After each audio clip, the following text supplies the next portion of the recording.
சென்னையில் தங்கம் விலை ஒரே நாளில் சவரனுக்கு 7,600 ரூபாய் குறைந்தது. ஒரு சவரன் தங்கம் 1,01,360 ரூபாய்க்கு விற்பனை. சாத்தான்குளம் தந்தை மகன் கொலை வழக்கில் 9 பேரும் குற்றவாளிகள். மதுரை மாவட்ட நீதிமன்றம் தீர்ப்பு.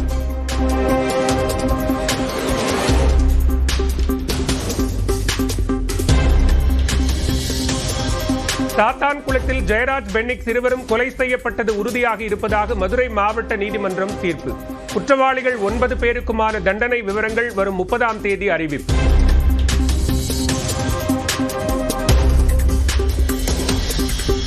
அதிமுக கூட்டணியில் பாஜகவுக்கு 27 தொகுதிகள் ஒதுக்கீடு. கடந்த தேர்தலை விட கூடுதலாக 7 இடங்களில் போட்டியிடுகிறது பாஜக.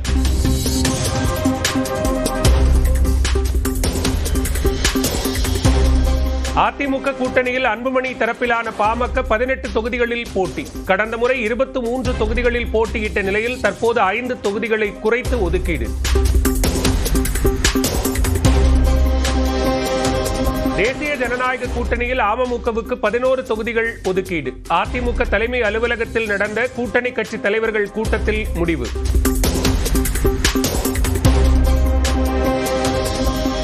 தொகுதி பங்கீடு தொடர்பாக இன்னும் சில கட்சிகளுடன் பேச்சுவார்த்தை நடைபெறுகிறது. இன்றிரவுக்குள் முடிவெடுக்கப்படும் என எடப்பாடி பழனிசாமி பேட்டி.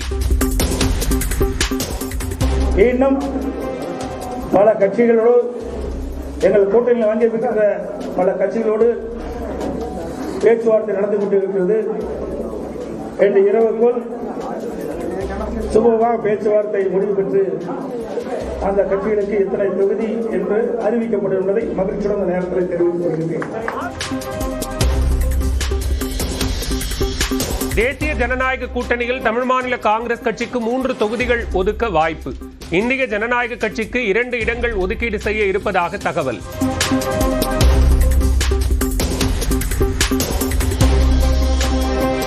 கருத்துக்களை பரிமாறவே டெல்லி சென்றதாக இபிஎஸ் விளக்கம். வரும் தேர்தலில் அதிமுக கூட்டணி 210 இடங்களில் வெற்றி பெறும் என உறுதி. நாங்களோ எங்கள் கூட்டணியில் அங்கம் வைக்கின்ற கட்சியுடைய தலைவர்களோ டெல்லிக்கு சென்றால் திட்டமிட்டு அவதூறு செய்தியை பரப்புவது இன்றைய முதலமைச்சருடைய வாடிக்கையாக இருக்கின்றது. இன்றைக்கு ஒவ்வொரு கட்சியும் கூட்டணி அமைத்து போட்டியிடுகின்றன. அதன் அடிப்படையிலே எங்களுடைய கூட்டணி அமைக்கப்பட்டு அவ்வப்போது எங்களுக்குள் இருக்கின்ற கருத்து பரிமாறுவதற்காக நாங்கள் டெல்லி செல்கிறோம்.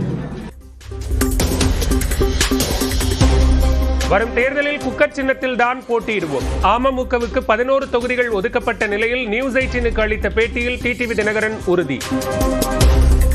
அமமுக குக்கர் சின்னம் கடந்த முறை போட்டி இருக்கு. இந்த 11 தொகுதியிலும் எந்த சின்னத்தில் போட்டிடுவீங்க? குக்கர் சின்னம் தான். அதனாலதான் நம்ம சொன்ன நீங்க எல்லாம் என்ன சொன்னப்ப ஒரு கட்சி போட்டியிடணும்னா ஒரு register party unrecognised party minimum 11 or 12 11 தொகுதி எனக்கு கொடுத்துருக்கோம். we are happy.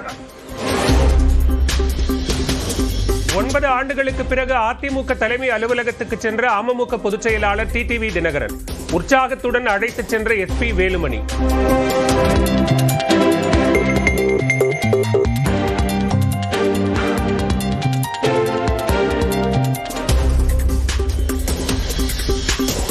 என்டிஏ ஆட்சியை அமர்த்த தமிழ்நாட்டு மக்கள் தயாராகிவிட்டனர். அதிமுக கூட்டணியில் பாஜகவுக்கு 27 தொகுதிகள் ஒதுக்கீடு செய்யப்பட்ட நிலையில் பியூஷ் கோயல் பேட்டி. People of Tamil Nadu have made up their mind to elect the NDA and the NDA will sweep the election under his leadership. திமுக வேட்பாளர்களுக்கான நேர்காணல் நிறைவு. தஞ்சாவூர், திருச்சி உள்ளிட்ட மாவட்டங்களில் 21 தொகுதிகளில் விருப்ப மனு அளித்தவர்களை நேர்காணல் செய்த முதலமைச்சர் மு க ஸ்டாலின்.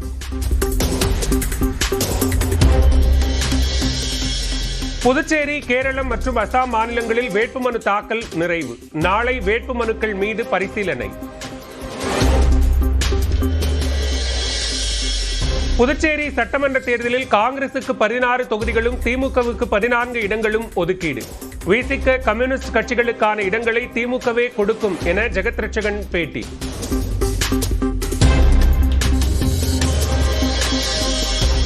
புதுச்சேரியில் முக்கிய அரசியல் கட்சி தலைவர்கள் வேட்புமனு தாக்கல். தட்டாஞ்சாவடி தொகுதியில் முதலமைச்சர் ரங்கசாமியை எதிர்த்து களம் காண்கிறார் மாநில காங்கிரஸ் தலைவர் வைத்திலிங்கம்.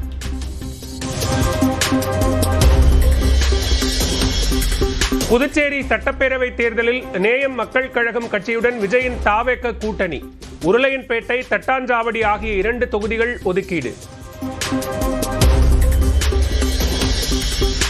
தாவேக்கவில் 234 தொகுதிகளுக்கும் வேட்பாளர்கள் இருக்கிறார்களா என தெரியவில்லை. பாஜக மாநில துணைத் தலைவர் குஷ்பு பேச்சு.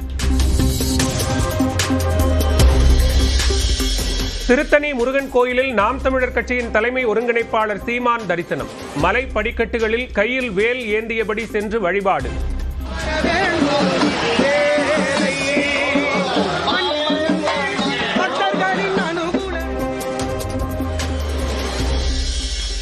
திமுக உடனான தொகுதி பங்கீடு பேச்சுவார்த்தை ஓரிரு நாட்களில் தொடங்கும் என தேமுதிக பொதுச் செயலாளர் பிரேமலதா விஜயகாந்த் பேச்சு.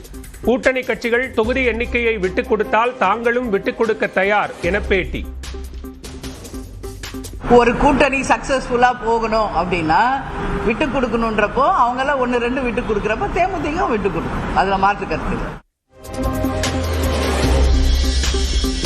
ஒரு கார் வாங்க கூட கேப்டன் குடும்பத்திற்கு தகுதி இல்லையா? திருப்பதியில் மகன்களுடன் போஸ் கொடுத்த டிஃபெண்டர் கார் 1.5 ஆண்டுகளுக்கு முன்பு வாங்கியது என பிரேமலதா விளக்கம். நாங்க ஒரு வண்டி வாங்கி 1.5 வருஷத்துக்கு மேல ஆகுது. அது ஏதோ திருப்பதிக்கு எடுத்துட்டு போனா அது இப்ப என்னமோ இப்பதான் வாங்குறோன்றாங்க. என்னையும் அப்படின்னு ஒரு வண்டி வாங்குற தகுதி கூட கேப்டன் குடும்பத்துக்கு இல்லையா? நான் கேட்கிறேன். அன்புமணி தரப்புக்கு மாம்பழம் சின்னத்தை ஒதுக்கீடு செய்தது யார் என உச்சநீதிமன்றம் கேள்வி. பாமக சின்னம் விவகாரத்தில் தேர்தல் ஆணையம் ஃப்ரெண்ட்லி மேட்ச் விளையாடுகிறது என்றும் கருத்து. நீங்கள் போட்டு அழுத்தும் அழுத்தத்தில் மாம்பழம் ஜூஸ் ஆகிவிடக் கூடாது. அன்புமணிக்கு ஒதுக்கிய மாம்பழம் சின்னத்துக்கு தடை கோரி ராமதாஸ் தொடர்ந்த மேல்முறையீட்டு வழக்கில் உச்சநீதிமன்ற தலைமை நீதிபதி சிரித்தபடி கருத்து. மாம்பழ சின்னம் தொடர்பாக சிவில் நீதிமன்றத்தில் நாளை மனு தாக்கல் செய்ய ராமதாசுக்கு உச்சநீதிமன்றம் உத்தரவு. அடுத்த 3 நாட்களுக்குள் வழக்கை விசாரித்து முடிக்க சிவில் நீதிமன்றத்துக்கு ஆணை.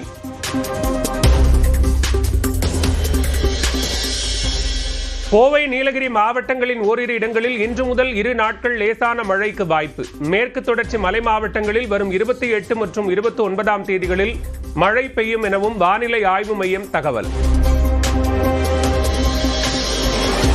ஹோர்முஸ் நீரிணை மூடப்பட்டதால் எரிபொருள் விநியோகத்தில் கடும் பாதிப்பு ஏற்பட்டதாக மக்களவையில் பிரதமர் மோடி பேச்சு.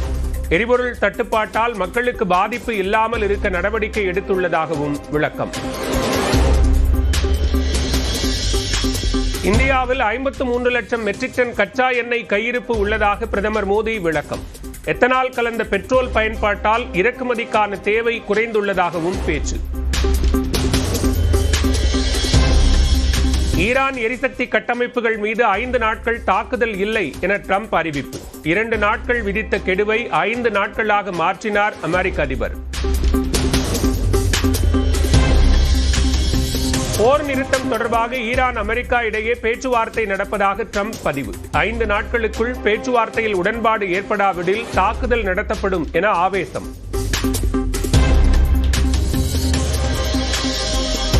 அமெரிக்காவுடன் எந்த பேச்சுவார்த்தையும் ஈரான் நடத்தவில்லை என தகவல். பேச்சுவார்த்தை நடப்பதாக ட்ரம்ப் கூறியிருந்த நிலையில் ஈரான் தரப்பு மறுப்பு. மகாராஷ்டிர மாநிலம் கோலாப்பூரில் பக்தர்கள் மீது அர்ச்சகர்கள் தாக்குதல். தரவாரியாக தாக்கும் காட்சிகள் வெளியாகி அதிர்ச்சி.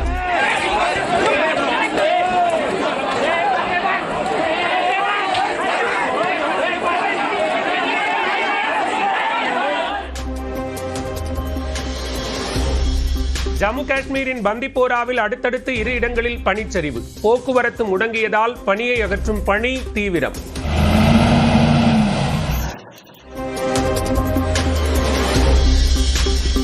டெல்லியில் பட்ஜெட் தாக்கலுக்கு முன்பாக பாயாசம் கிண்டிய முதலமைச்சர் ரேகா குப்தா. பள்ளி மாணவர்களுக்கு விநியோகம்.